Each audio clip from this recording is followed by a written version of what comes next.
அதியமான பார்க்க போற நம்ம அவ்வை பாட்டிக்கு என்ன சாப்பிட வேணும் அப்படின்னு அதியமான் கேக்குறாரு. நீ ராஜா சாப்பாடா எனக்கு கொடுத்தா ஜாலியா இருக்கும் அப்படின்லாம் சொல்ல. அவங்க என்ன சொல்றாங்க, வரகரிசியும் புளித்த தயிரும் வழுதுணங்காயும் அப்படின்னு கேக்குறாங்க. அதாவது வரகரிசினா ஒரு விதமான அரிசி, அதை நம்ம இன்னைக்கு சாப்பிட்டோம்னா ரொம்ப ஆரோக்கியமா இருந்திருப்போம். புளித்த தயிர், அப்புறம் வழுதுணங்காய் அப்படிங்கிறாங்க. வழுதுணங்காய் அப்படின்னா என்ன அப்படின்னு கொஞ்சம் பேசிக்கா ரிசர்ச் பண்ணி பார்த்ததுலதான் தெரியுது கத்திரிக்காய் அப்படிங்கிறது. வழுதுணங்காய் தான் தமிழ்ல கத்திரிக்காய்க்கு பேருனா நம்ம ஏன் கத்திரிக்காய்னு கூப்பிடுறோம்? இந்த வழக்கு தமிழ் நம்மளை ரொம்ப உருப்படாம போக வச்சிருச்சு. அழகா பர்ஃபெக்டா சங்கத்தமிழே இது வரைக்கும் நம்ம பேசிக்கிட்டு இருந்தோம்னா, வழக்கு தமிழ் அப்படின்னு ஒண்ணு இல்லாம சங்கத்தமிழே பேசிக்கிட்டு இருந்தோம்னா, பல அழகான நூட்கள், நல்ல நல்ல நூல்லாம் இருக்கு. அதெல்லாம் நம்ம இப்ப சாதாரணமா புக் ஆனந்த விகடன் குமுதன் படிக்கிற மாதிரி படிச்சிருக்கலாம், நமக்கும் அறிவு வந்திருக்கும். என்ன சொல்றாங்க, ஆசார கோவை அப்படின்னு சொல்லிட்டு ஒரு நூல் இருக்கு, ரொம்ப அழகான ஒரு காவியம். அதுல எப்படி சாப்பிடணும், என்ன சாப்பிடணும்ங்கிற மாதிரி நிறைய குறிப்புகள் இருக்கு, கொஞ்சம் கடுமையான தமிழ்ல இருக்கு. அது என்ன சொல்றாங்க, தலை தித்திப்பு கடை காய்ப்பு அப்படின்னு சொல்றாங்க.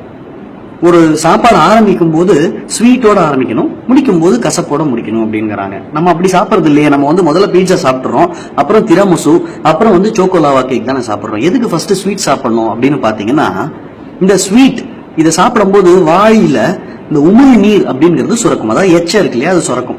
அதுதான் ஃபர்ஸ்ட் ஸ்டெப் ஆஃப் டைஜஷன். எப்படி ஒரு perfect plant food diet eating style பாருங்க. ஆனா நமக்கு அந்த சங்க தமிழ் அவ்வளவா படிக்க தெரியல, பாதி பேருக்கு தமிழே தெரியல. இதுலயும் அந்த சங்க தமிழ், அழகான தமிழ் எல்லாம் நமக்கு படிக்க தெரியாம போனதுனால அதெல்லாம் நம்ம யாருமே கண்டுக்காம விட்டுட்டோம். ஆனா ஷேக்ஸ்பீரியன் அவனோட இங்கிலீஷ் கத்துக்க நம்ம எல்லாருக்கும் ஆசை. பயங்கரமான குளிரான நாட்டுல வயிற்றுல இருக்கிற பசி மூளைக்கு எட்டுறதுக்கே லேட் ஆகிற அளவுக்கு அவ்வளவு ஸ்லோ ப்ராசஸ் இருக்கிற நாட்டுல சரி 1 மணிக்கு நம்ம நியாயப்படி சாப்பிடணும் அப்படின்னு நினைச்சோம்னா 12:15 போய் ஒரு சூப் ஒன்று ஆர்டர் பண்ணோம்னா ஒரு அரை மணி நேரத்துல ஆப்பிடைசரா அந்த சூப் உதவி பண்ணும் இல்லையா? அதாவது உப்பும் இருக்கும், அதுல ஒரு புளிப்பும் இருக்கும், அது ஹெல்ப் பண்ணும் அப்படின்னு சொல்றோம். ஆனா நம்மளோட நெறி அப்படி கிடையவே கிடையாது. நம்ம பசியோட தானே போய் உட்காடுறோம். மருந்தான வேண்டாவாம் யாக்கைக்கு அருந்தியது அற்றது போற்றி உணின் அப்படின்னு சொல்லியிருக்கான் வள்ளுவன். அப்படின்னா என்ன, இப்ப சாப்பிட்டது சிரிச்சிருச்சுங்கிறத கன்ஃபார்ம் பண்ணிட்டு தான் அடுத்த வாட்டி சாப்பிட போனே சொல்றான் அவன். கொஞ்சம் நல்ல தமிழ் தெரிஞ்சிருந்தா இதெல்லாம் நம்ம படிச்சு தெரிஞ்சிட்டு இருக்கலாம். ஆனா நமக்கு தெரியல. நம்ம வழக்கு தமிழ ரொம்ப அழகு அப்படின்னு சொல்லிக்கிட்டு இருக்கோம். மோனோலாரன் அப்படின்னு சொல்லிட்டு தேங்காயில ஒரு அமிலம் மாதிரி ஒரு விஷயம் இருக்கு. இது என்ன பண்ணுது, ரொம்ப அழகான விஷயம் பண்ணுது. அதாவது தேங்காவே சேர்க்கக்கூடாது, அது கொழுப்பு சத்தை அதிகப்படுத்திடும், அதனாலதான் ஹார்ட் அட்டாக் வருது அப்படி இப்படிங்கிற மாதிரிலாம் கிளப்பி விட்டு ஒரு காலத்துல தேங்காய் எண்ணெயில தான் எல்லாமே பண்ணிட்டு இருந்தோம், நல்ல எண்ணெயில தான் எல்லாமே பண்ணிட்டு இருந்தோம். ஐயோ தேங்காய் எல்லாம் சாப்பிடாதீங்கிற மாதிரி சொல்லிட்டு நம்மள ஆலிவ் ஆயில் யூஸ் பண்ணுங்க, அட்டகாசமா இருக்கும், உடம்புக்கு ரொம்ப நல்லதுங்கிற மாதிரிலாம் சொல்லிட்டாங்க. ஏன் தேங்காய் எண்ணெயில இருக்கிற இந்த மோனோலாரன் அப்படிங்கிறது ஹார்ட் பிளாக்கேஜ் வராம, அதாவது இதய அடைப்பு வராம டைரக்டா ஃபைட் பண்ணக்கூடிய ஒரு விஷயம். இதை நம்ம கிட்ட சொல்லவே இல்லை பாரு, எப்படி ஏமாத்திட்டானுங்க பாரு. உப்பு ஜாஸ்தி ஏறும் அப்படின்ட்டாங்க. சாச்சுரேட்டட் ஃபேட் நல்லதுதான், உடம்புக்கு பெரிய குற்றம் எல்லாம் கிடையாது. மேற்கொண்டு இந்த மோனோலாரன் வேற எங்க இருக்கு அப்படின்னு பாத்தீங்கன்னா தாய்ப்பால்ல மட்டும்தான் இருக்கு. இவ்வளவு முக்கியமான ஒரு விஷயம், அதை நம்ம தவிர்த்துட்டோம். இதனால எதிர்ப்பு சக்தி, நோய் எதிர்ப்பு சக்தியே இல்லாம போகுது நிறைய பேருக்கு. இது எல்லாமே இருக்கு சங்க இலக்கியங்கள்ல, ஆனா சங்க தமிழ் நமக்கு தெரியாது. எங்கிட்ட நிறைய பேர் நீங்க பண்ற வீடியோ எல்லாம் சரிதான், ஆனா அந்த அளவுக்கு ஃபர்டிலைசர்ஸ் யூஸ் பண்ணலனா, அந்த அளவுக்கு ஆர்டிபிஷியல் மேனுவல்ஸ் யூஸ் பண்ணலனா எப்படி இவ்வளவு பெரிய பாப்புலேஷனுக்கு சாப்பாடு போட முடியும் அப்படிங்கிற மாதிரி எல்லாம் கேள்வி கேட்கறாங்க. அவங்க எல்லாம் அக்ரிகல்ச்சர் இண்டஸ்ட்ரியில இருக்கும், எங்க அப்பா எல்லாம் விவசாயிங்கிற மாதிரி எல்லாம் சொல்லிட்டு இருக்காங்க. ஐயா ரொம்ப நல்ல விஷயம், இயற்கை விவசாயத்துக்கு பெரிய செலவு கிடையாது ஒண்ணு, ரெண்டாவது அது கொஞ்சம் நாள் ஆகும் அப்படிங்கிற மாதிரியான குற்றச்சாட்டுலாம் எடுத்து வைக்கப்படுது. கொஞ்சம் யோசிச்சு பாருங்களேன். ஒற்றை நாத்து விவசாயம் அப்படின்னு ஒண்ணு இருக்கு.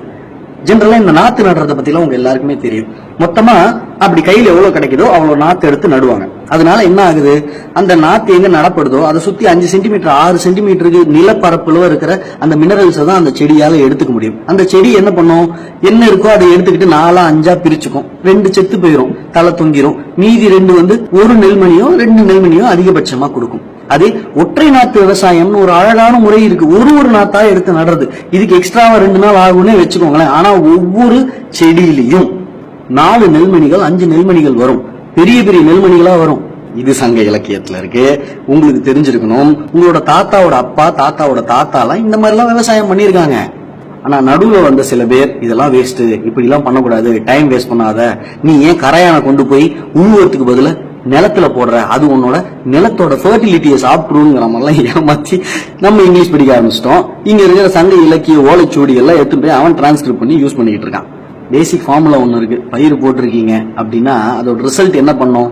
நுனிய நீ சாப்பிட்டுக்க, நடுவை மாட்டுக்கு போடு, அடிய பூமிக்கு விட்டுரு அப்படிங்கிறாங்க. அப்படின்னா நுனியில் என்ன இருக்கும்? நெல் இருக்கும், அதை நம்ம சாப்பிட்டுறணும். நடுவில் வந்து வைக்கோல், அதை எடுத்து மாட்டுக்கு போட்டுடணும். வேர் அடியில இருக்குல்ல, அதை அப்படியே விட்டுரு அப்படிங்கிறாங்க. சத்தியமங்கலம் ஏரியால ஒருத்தர் வந்து கரும்பு விவசாயம் பண்ணிக்கிட்டு இருக்காரு. அவர் வந்து எத்தனையோ வருடங்களுக்கு முன்னாடி ஆர்கானிக் ஃபார்மிங் வழியா பண்ணிக்கிட்டு இருக்காரு. எத்தனையோ வருடங்களுக்கு முன்னாடி கரும்பு போட்டிருக்காரு செலவு பண்ணி. அதுக்கப்புறம் வேற இருக்காம அதுவா வளைஞ்சு அவருக்கு லாபம் மாட்டு கொடுத்துக்கிட்டே இருக்கு. இப்போ நீர் பாய்ச்சுவதற்கும் இந்த களைகளை எல்லாம் புடுங்கிறதுக்கும் அறுவடை பண்றதுக்கு மட்டும் ஆள் போட்டா போதும். இங்கிலீஷ் மெடிசன்ஸும் இங்கிலீஷ் இன்வென்ஷன்ஸும் உலகத்துக்கு ரொம்ப சப்போர்ட் பண்ணிருக்கு. அதெல்லாம் எதிர்த்து யாரும் பேசல. ஆனா அது பின்னாடி இருக்கிற வர்த்தகம் அதுதான் பயமா இருக்கு. நம்ம கிட்ட ஒண்ணு இல்லைன்னா நம்ம வெளிநாட்டுல இருந்து இம்போர்ட் பண்ணிக்கலாம். நம்ம கிட்ட தான் அற்புதமா ஒண்ணு இருக்கே இல்லையா? அதுக்கப்புறம் எதுக்கு ஆல்டர்னேட்டிவ்? புதுசா ஒரு பொருள் வாங்கணும்னா முதல்ல நம்ம வீட்டுல ஆல்ரெடி அந்த மாதிரி ஒரு பொருள் இருக்கா, இதுக்கு ஆல்டர்னேட்டிவா ஏதாவது இருக்கான்னு செக் பண்ணணும்ல. அந்த மாதிரி புதுசா ஒரு டெக்னாலஜியை நம்ம எடுத்துட்டு வரணும்னா அதுக்கு முன்னாடி நம்மளோட இலக்கியங்கள்ல நம்மளோட முன்னோர்கள் அந்த மாதிரி ஏதாவது பண்ணிருக்காங்களான்னு பாக்குற அளவுக்கு ஒரு அறிவு வேணும்னா குறைஞ்சபட்சமான சங்க தமிழ் கத்துக்கிட்டே ஆகணும். இல்லாட்டி வேற வழியே கிடையாது. ஆல்ரெடி உள்ளுக்குள்ள 4 சாக்ஸ் இருக்கும், நம்ம போய் புதுசா 2 சாக்ஸ் வாங்கிட்டு வர மாதிரி ஆயிடும். தமிழ் தானே, கத்துப்போம், என்ன தப்பு?